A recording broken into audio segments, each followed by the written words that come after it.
할렐루야.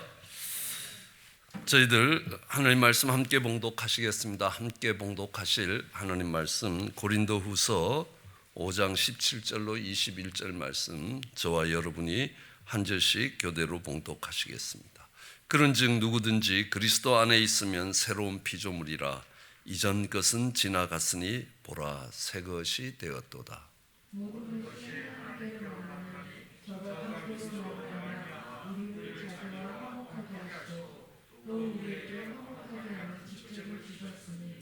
이는 하나님께서 그리스도 안에 계시사 세상을 자기와 화목하게 하시며 저희의 죄를 저희에게 돌리지 아니하시고 화목하게 하는 말씀을 우리에게 부탁하셨느니라.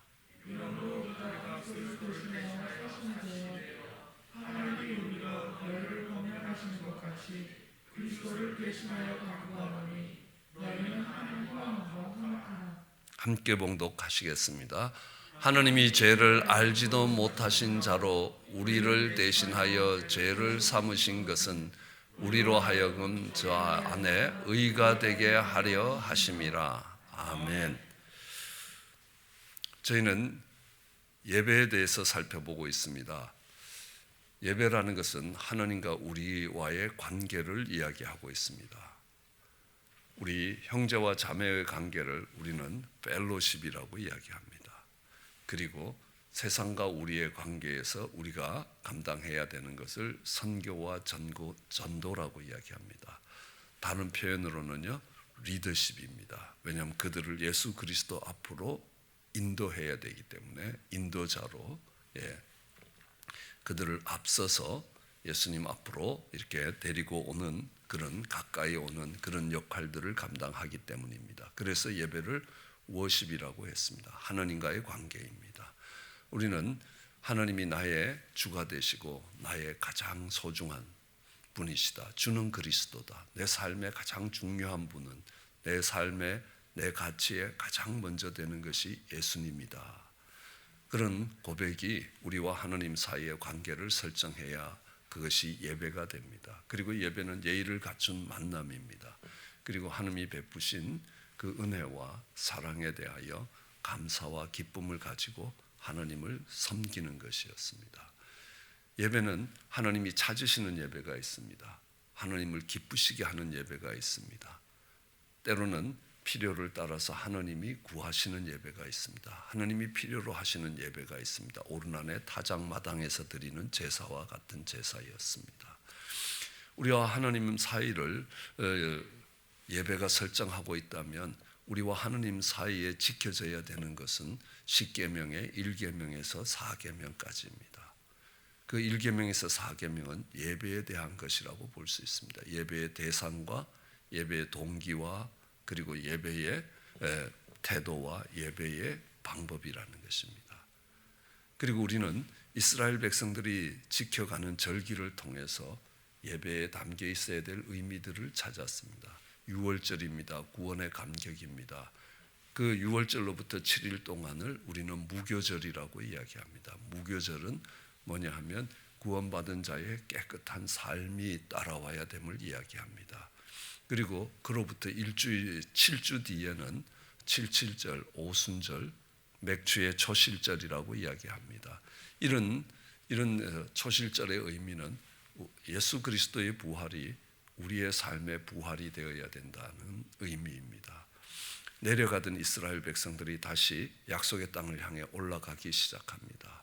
죽어가던 그들이 다시 살아납니다. 두려워서 숨어있던 이스라엘 이 주의 제자들이 다시 정말 일어나서 담대히 복음을 전해지는 것입니다.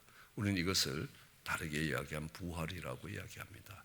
예수 그리스도의 부활이 십자가, 그리고 그 다음 안식일, 그리고 그 주일에 주님이 부활하신 날이라면 이 초실절, 오순절은 그 주님의 부활이 우리의 삶에 나타나는 모습이라는 것으로 볼 수 있습니다. 그리고 이 6월절을 기준으로 7번째 달에는 대속죄일과 이 수장절, 또 다른 이름으로는 초막절이 있습니다. 대속죄일은 모세가 두 번째 돌판을 받기 위해서 시내산으로 갔던 그날입니다.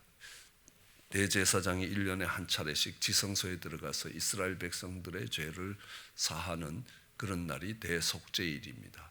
그래서 대속죄일은 7월 10일에 시작되는데 1일부터 10일까지 대속죄일이 다가오고 있다고 그들이 나팔을 불었습니다. 그래서 그것을 나팔절이라고 이야기합니다. 그리고 한 해의 마지막이 되면 추수가 끝나는 때입니다. 수장절입니다. 우리 추수 감사절과 같은 것입니다. 이 수장절에는 그들은 초막을 짓고 들로 나가는 것입니다. 왜냐하면 그들이 애굽을 떠나왔을 때 광야에서 그들은 초막에 거했다. 초심을 잃지 않기 위해서입니다. 그리고 이제 하나님께 돌아갈 날이 얼마 남지 않았다라는 것을 확인받기 위해서입니다. 그리고 우리는 이 이스라엘 백성들이 드렸던 5가지 제사를 통해서 우리의 예배 속에 꼭 담겨 있어야 되는 핵심 가치를 다시 돌아보고 있습니다. 첫 번째, 속죄제와 속건제를 통해서는 죄를 용서하시는 하느님, 그 하느님 앞에 나아가는 것입니다. 우리의 실수와 우리의 허물들을 덮어주시는 그 하느님 앞에 우리는 감사와 기쁨을 가지고 나가게 됩니다. 그러면서 우리의 죄와 허물을 덮어주기 위해서 십자가를 지신 그 독생자를 십자가에 내어주신 하느님을 바라보면서 우리는 우리의 죄의 용서만을 생각할 수 있는 것이 아니라 그것을 통해서 하나님이 우리에게 부으시는 사랑을 경험하게 되는 겁니다. 그러므로 우리가 하나님과의 관계는 사랑의 관계고 하나님 앞에 나아갈 때도 우리는 사랑의 고백을 가지고 나가야 된다.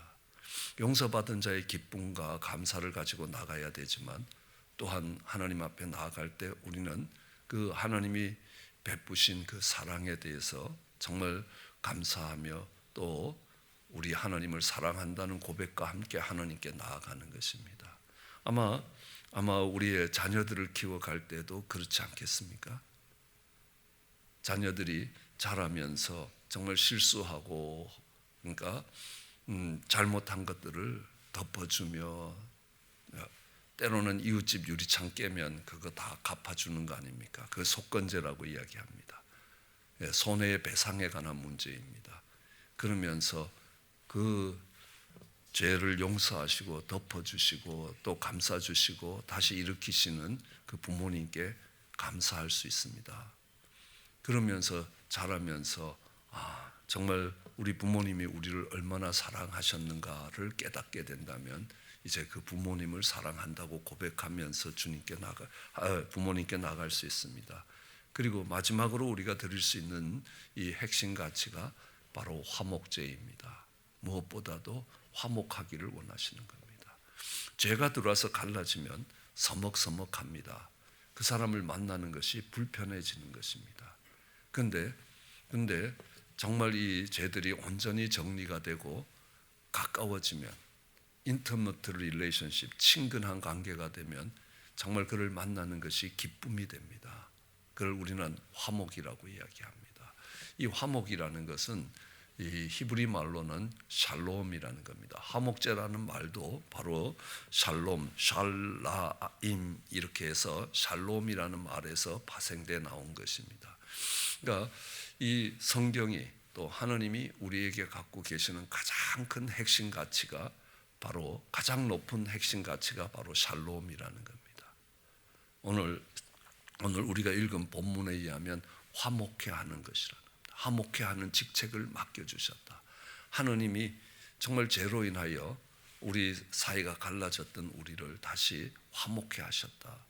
그러면서 죄가 형제와 형제를 갈라놨던 그 자리에 가서 이들을 화목해 하는 그 직책을 너희가 감당해라 라고 이야기하시는 겁니다. 우리 팔복에서도 그렇습니다. 화평케 하는 자, 그게 화목입니다. 화목을 만들어가는 자, 곧 하느님의 아들이라 일컬음을 받게 될 것이라. 우리는 무엇을 보고 저 사람은 하느님의 아들이라고 말할 수 있습니까? 사람들을 화목하게 만드는 겁니다. 또 하느님과 원수된 자를 하느님과 화목하게 만들고 사람과 사람 사이에 원수된 자를 화목해 만드는 겁니다.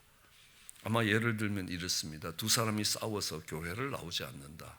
그럴 때 찾아갑니다. 정말 저놈 나쁜 놈이라고 한참 이야기합니다.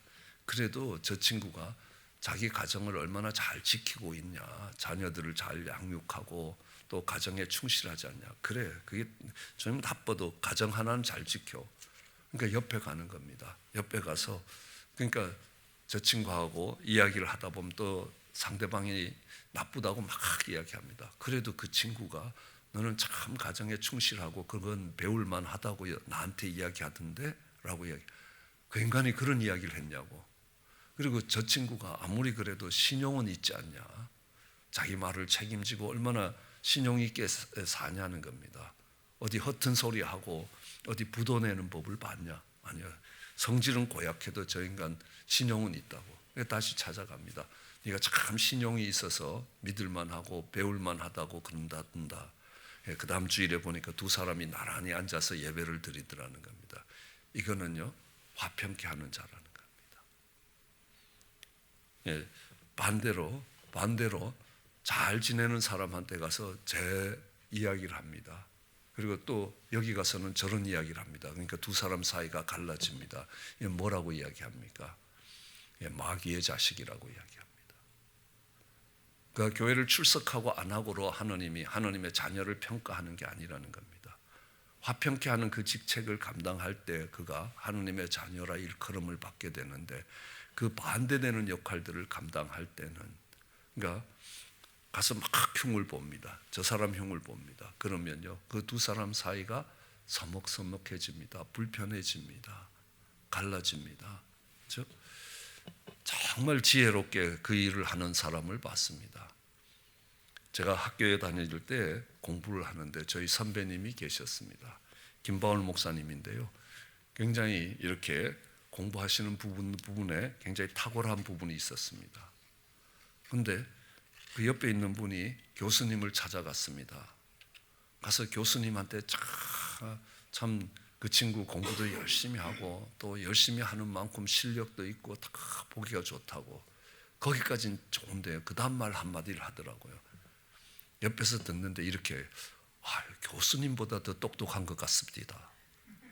그러니까 그 다음부터요, 그 교수님이 그 선배님을 얼마나 미워하는지 모릅니다. 그죠? 아주 시기심을 자극시켜 갖고 교수님보다 훨씬 똑똑한 것 같다고.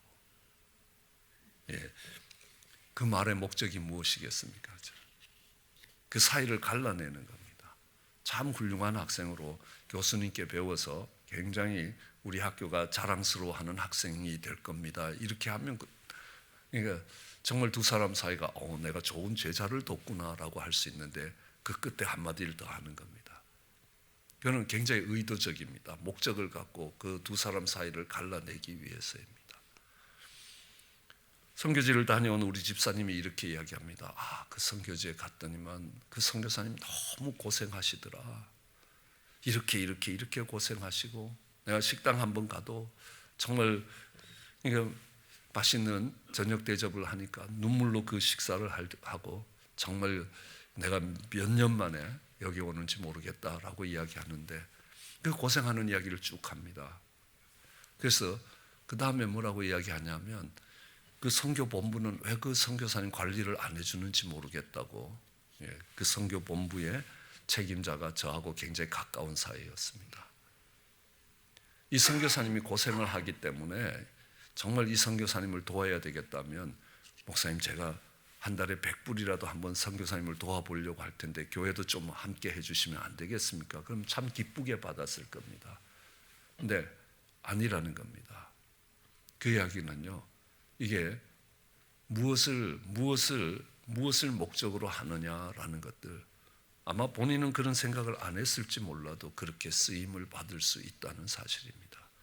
우리의 목적은 화목케 하는 직책이라는 겁니다. 오늘 읽은 본문 21절에 죄를 알지 못하는 자로 우리를 대신하여 죄를 삼았다는 겁니다. 죄는 무엇을 갖고 옵니까? 사망을 갖고 옵니다. 사망은 관계를 단절시키는 겁니다. 갈라내는 겁니다. 그러나 정말 예수님이 그 십자가로 그 죄를 대신함으로 인하여 우리가 하나님의 의가 됐다. 의라는 것은 반대말 아니겠습니까? 의는 정말 다시 연결되게 만드는 겁니다.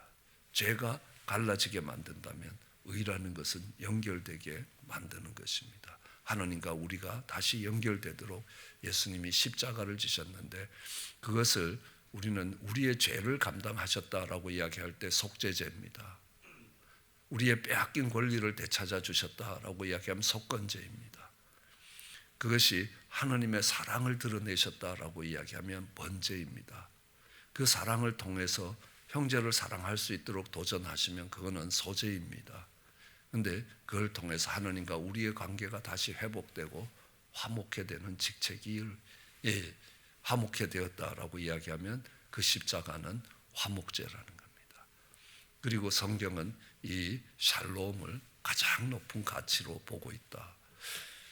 모슬렘들도 샬롬이라는 거 배웠죠. 근데 조금 다른 게 뭐냐면, 우리 남편이 바뀌어서 우리 가정에 평화가 오겠다라고 생각하면 모슬렘입니다. 이 사람은요.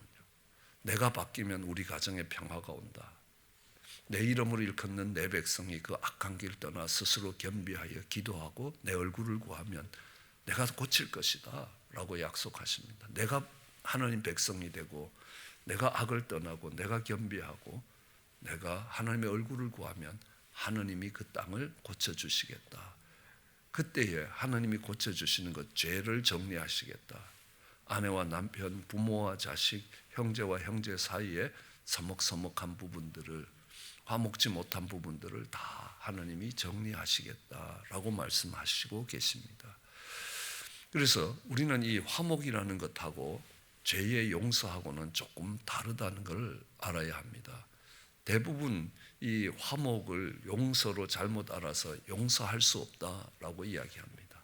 아닙니다. 용서와 화목은 전혀 다른 것이라, 다른 개념이라는 것들을 기억해야 합니다. 그걸 가장 잘 우리에게 보여주는 예가 요셉의 예입니다. 요셉은 잘난 척하다가 형들의 미움을 받았습니다. 그래서 종으로 팔려갔습니다. 언어군이 다른 셈족에서부터 함족이 있는 이 이집트에 가서 분명히 언어군이 달랐습니다. 말이 안 통하는 데 가서 종살이를 하다 보니까 얼마나 고생이 더 심한지 모릅니다. 그러다가 감옥을 갔습니다. 얼마나 억울하겠습니까? 펄쩍펄쩍 뛸 노릇입니다. 그런데 그가 감옥에서 나와서 이집트의 재상이 됐습니다. 이집트의 재상이 되고 나서 그가 제일 먼저 생각하는 게 무엇이겠습니까? 이 요셉의 삶에 천추의 한이 되는 게 하나 있는데, 그게 꿈 이야기 형들한테 한 것 때문에 그의 인생이 그렇게 꼬이기 시작했다고 생각합니다. 그런데 그 꿈이 개꿈이 아니라 하나님의 경륜과 하나님의 크신 구원의 계획을 담은 꿈이라는 것을 알게 됩니다. 그렇다면 형들이 나를 이 이집트의 종으로 판 것도 하나님의 그 꿈을 이루실 계획 중에 하나라는 겁니다. 그렇기 때문에 형들을 다시 보면 죽인다. 보복을 포기합니다. 그걸 용서라고 이야기합니다. 이 요셉이 형들을 용서한 건 언제냐? 내 인생이 하나님의 계획 가운데, 우리 형들이 나를 팔고, 아니 보디바르 아내가 모함을 해서 나를 감옥에 집어넣고, 이런 모든 것이 하나님의 주권 하에서 일어나고 있었다는 것들을 인정할 때 용서가 나가기 시작합니다. 그러나 요셉이 형들을 만났을 때, 형들, 내가 형들을 다 용서했어 이러면서 형들의 손을 잡지는 않습니다. 제일 먼저 그들을 감옥에 가둡니다. 너들 간첩이라는 겁니다. 왜냐하면 이집트에만 양식이 있기 때문에 그 양식을 빼앗아 가기 위해서 군대를 동원할 것이다. 뭐 굶어 죽으나 전쟁하다 죽으나 똑같을 것이니까 어디로 공격해야 될지 이것을 찾기 위해서 들어온 첩자라는, 간첩이라고 이야기할 때 그들은 살아남을 길이 없습니다. 그리고 그 요셉의 판단 하나는요, 바로 애굽의 법인 시절입니다. 그렇기 때문에 그들은 다 죽었습니다. 그들이 죽게 될 때 뭐라고 이야기합니까? 요셉이 그 죽음의 구렁텅이에서 살려달라고 부르짖을 때 우리는 그 말을 들었어야 됐다. 그걸 무시하고 요셉을 죽음의 자리로 내몰았더니만 이제 하느님께서 억울하게 우리를 요셉과 똑같은 자리에서 똑같이 죽음의 자리에 몰아넣는구나. 그러면서 루벤이 이야기합니다. 그때 내가 살리자고 그러지 않았느냐. 그래서 그 다음에는요, 그들에게 자루에다가 돈을 넣어서 돌려보냅니다. 뭐 요셉은 알고 있죠. 다시 또 와야 되니까요. 그들이 가다가 자루에 돈을 발견했습니다. 옛날 같으면 할렐루야, 곡식도 생기고 돈도 생겼다 그럴 텐데, 아버지 양도 잡아먹고 오리발레 밀던 형들인데 아닙니다. 하나님이 어찌 이렇게 하셨는가? 뭡니까? 그들이 정직해졌습니다. 돌아오면서 이거 잘못된 계산이라고, 아니라고, 그냥 준 거니까 다 가지라고 이야기합니다. 그리고 형들을 다 불러서 순서대로 앉혀놓고 음식을 먹입니다. 베냐민은 5배를 줍니다. 배 터지라고 그런 것도 아닙니다. 베냐민을 특별 대우를 했을 때 형들의 눈빛을 살폈습니다. 옛날에 아버지가 엄마 없는 자식이라고 자기를 특별히 정말 채색 옷을 입혔을 때 형들의 눈빛이 달라졌던 것들을 기억합니다. 근데 이제는 아닙니다. 그 동생이 특별한 대우를 받는 걸로 형들이 기뻐하였더라라고 성경 기록합니다. 그리고 마지막에 은잔을 베냐민의 자루에 집어넣습니다. 그랬을 때 유다가 정말, 그것도 자신을 파는데 제일 앞장섰던 유다가, 자신의 옷을 찢어서 아버지께 갖고 갔던 그 유다가, 자신을 종으로 팔았던 유다가 이제 유다 자신을 종으로 팔고 동생을 건져내려고 하는 겁니다. 동생이 미워서 그 동생을 종으로 팔던 그가 이제 동생을 위해서 자신을 종으로 파는 자리에 간 겁니다. 동생의 옷을 찢던 그 형 유다가 이제는 동생을 위해서 자신의 옷을 찢는 사람이 되었습니다. 그때에 요셉이 이야기합니다. 내가 요셉이라고. 그리고 형들의 손을 잡았습니다. 그것을 화목해 하는 시점이라는 겁니다. 그것을 화목이라고 이야기합니다. 화목은 뭡니까? 하나님이 죄를 용서하시고 그 하나님의 사랑으로 인하여 변화된 후에 서로 손을 잡는 것입니다. 그럼 이 죄의 용서가 화목으로 가기 위해서는 반드시 번제와 소제, 하나님의 사랑이었다라는 것들을 깨달아야 이 화목으로 갈 수 있다는 것. 그러므로 우리 예배의 가장 높은 가치는 우리가 하나님과 화목된 관계가 되었다. 그 말은 무엇입니까? 저도 처음 교회 나갈 때 우리 아내에게 정말 개 끌리듯이 끌려 나갔습니다. 어떻게 하면 안 갈 수 있는가가 제 주일날의 목적이었습니다. 그런데 아닙니다. 이제 하나님과 화목한 관계가 되면요, 주일이 기다려지는 겁니다. 누군가를 만나는 것이 행복합니다. 그 사람과 약속되어 있는 날에 정말 나아가는 것은요, 결코 부담이 되지 않습니다. 그것을 우리는 화목한 관계라고 이야기합니다.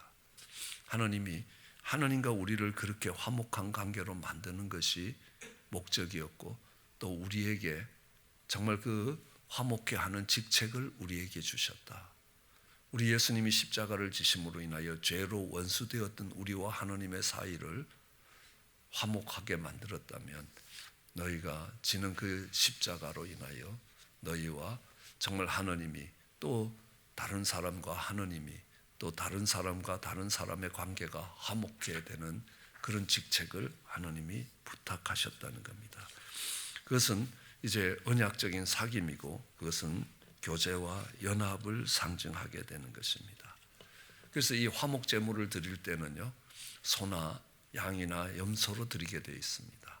그건 암수의 구별이 별로 없습니다. 왜냐고요? 먹는 게 목적이기 때문에 그렇습니다.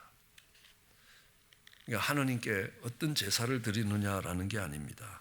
그 예물은 이렇게 함께 사랑을 나누는 것으로 간주되기 때문에 그렇습니다. 특별히 이 희생 제물을 먹는데, 이 희생 제물을 함께 먹는 것이 핵심입니다. 그것이 핵심 가치입니다. 가끔은 그렇게 이야기합니다. 교회가 먹는 걸 너무 밝힌다고. 특별히 저희 교회를 두고 그렇습니다. 근데 저희 교회는 어떤 핵심 가치를 갖고 있느냐 하면, 목구멍이 열려야 귓구멍이 열린다라는 겁니다. 왜냐하면 내가 누군가를 위해서, 저는 제가 학생교회에 있을 때도 저희 아내가 힘들어해서 우리 집 대표 메뉴를 칼국수로 만들었습니다.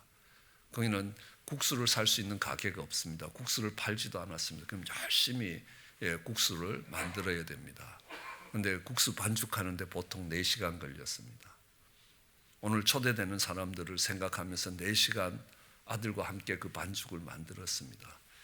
그 칼국수 먹고 많은 분들이 은혜를 입고 주님께 돌아오기도 하고 신앙을 회복하기도 했습니다. 저는 7년 반 동안 학생교회를 섬기면서 여러 소그룹을 봤습니다. 식사의 교제가 풍성한 소그룹이 살아나고 그렇지 않는 소그룹이 죽는다는 것을 수없이 확인할 수 있었습니다. 그러므로 그냥 밥 먹는 게 아닙니다.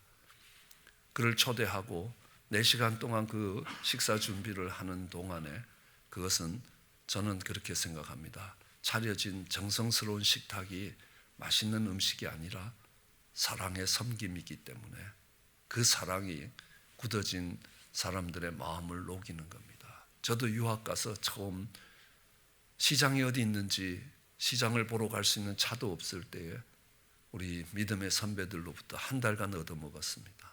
오늘은 이 집, 내일은 저 집을 가면서요. 그래서 한 달만 교회 나가주자 그러다가 지금 목사가 되어 있는 것들을 보게 됩니다. 학생교회에서 한여름철이 지나가면 저희 집에서 밥을 먹고 간 이 접시 숫자가 500개가 넘었습니다. 500명이 왔다는 이야기는 아닙니다. 한 사람이 와서 2번 먹는 경우, 3번 먹는 경우도 있습니다. 그렇지만 그 500개의 접시가 부족했다는 것들을 기억합니다. 그래서 저희 아내는 늘 이야기합니다. 밥하다 사모되었다고요. 희생제물을 함께 먹는 것, 이 교제입니다. 그래서 이 화목제는요, 소를 한 마리 잡아도 이것이 그 다음날 아침까지 다 안 먹으면 갖다 버리라라고 이야기합니다. 서원이면 3일날 아침까지, 오늘 내일 그 다음날 새벽이 될 때까지 다 먹어야 됩니다. 그러면 소를 한 마리 잡으면요, 고기가 약 한 500파운드가 나옵니다. 큰 소면요. 그 500파운드를 오늘 잡아서 내일 아침에 오기 전까지 다 먹으려면 배 터지게 먹어도 못 먹습니다. 그럼 어떻게 해야 되겠습니까? 좀 꼴미운 사람도 이렇게 한 덩어리 줘야죠. 갖다 버리는 것보다는 나을 거 아닙니까? 그럼 그걸 받은 사람은요, 저 인간이 나를 이렇게 생각해 준다고 내가 그동안 오해했나 보다 하고 두 사람 사이가 화목해질 거 아닙니까? 그렇기 때문에 하나님이 그 남는 건 다 버리라. 그날 다 먹고 그 다음날 아침이 되면 남는 거는 다 갖다 버려야 된다는 겁니다. 하나님이 그 제도를 왜 만드셨겠습니까? 버리니 좀 서먹서먹하더라도 주자는 겁니다. 그러면 사이가 다시 화목해질 수 있는 것입니다.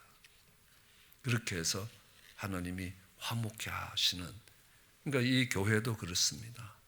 서로 사랑하고 서로 화목한 그 관계를 보이면요,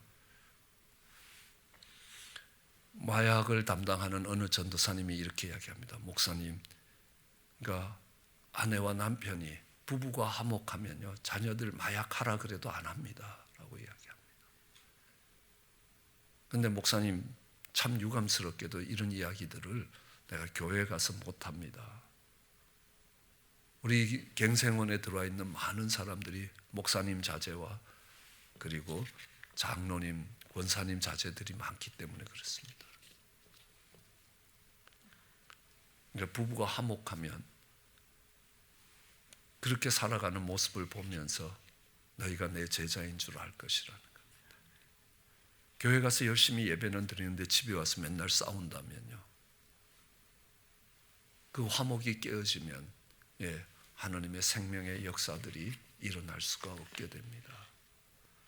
그러니까 이 화목이라는 것은 어떤 대가를 지불하더라도 이루어내야 될 우리의 가장 큰 핵심 가치가 된다는 겁니다.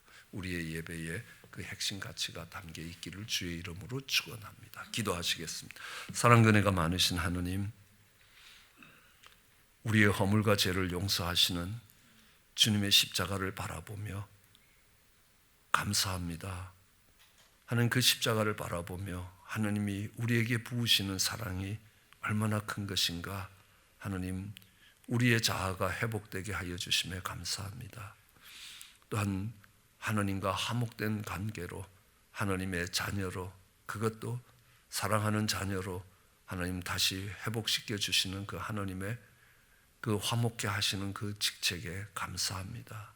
그 십자가가 우리를 하나님과 화목케 하고 우리가 하나님의 의가 되게 만들어가는 그 십자가임을 기억하게 하시고, 주님이 부탁하신 화목케 하는 직책을 감당하는 저희들 되게 은혜를 더하여 주시고, 그 화목이, 형제와 화평함이 그 예배에 담겨 있을 수 있도록 그것을 예배보다도 먼저 세워가라고 말씀하신 그 하나님의 뜻을 깨닫게 하여 주시고, 우리 예배 속에 하나님과 화목하며 우리 형제 자매의 화목과 또 세상을 하나님과 화목케 하겠다는 그런 사명을 부여받는 귀한 예배가 되게 은혜를 더하여 주시기 간절히 소원합니다. 감사합니다. 예수님 이름으로 기도드렸습니다.